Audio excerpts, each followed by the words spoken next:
fact that 2012, the date in 2012 is close to 2014 is completely a coincidence. This up-and-coming solar cycle, roughly 2014, is not really going to be significantly different than the next one, then the next one, and then the previous one.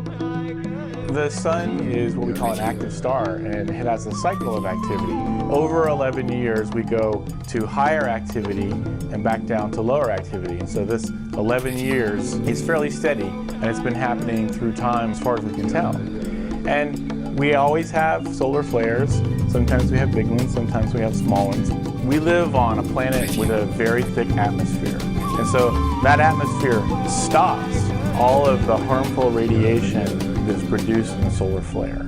Even in the largest events that we've seen over the past 10,000 years, we see that the effect is not enough to damage the atmosphere such that we are no longer protected.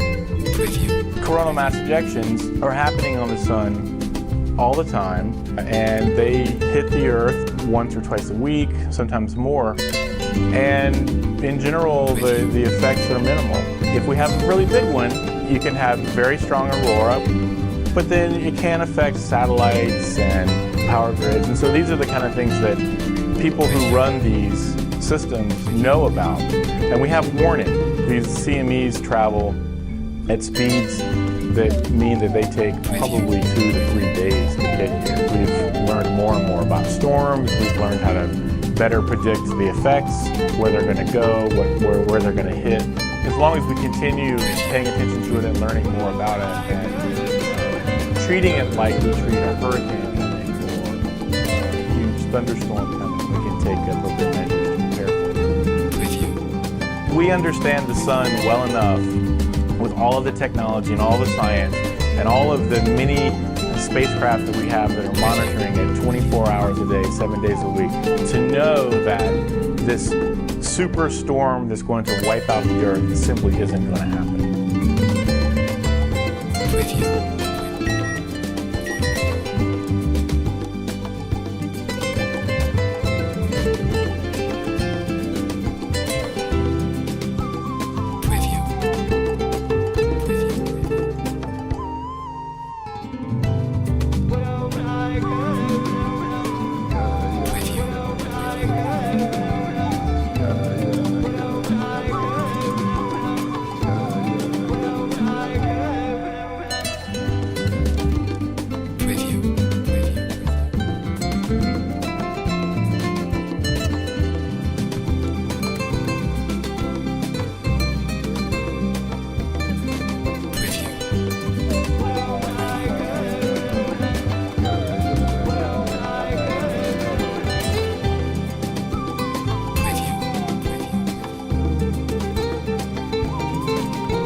Preview.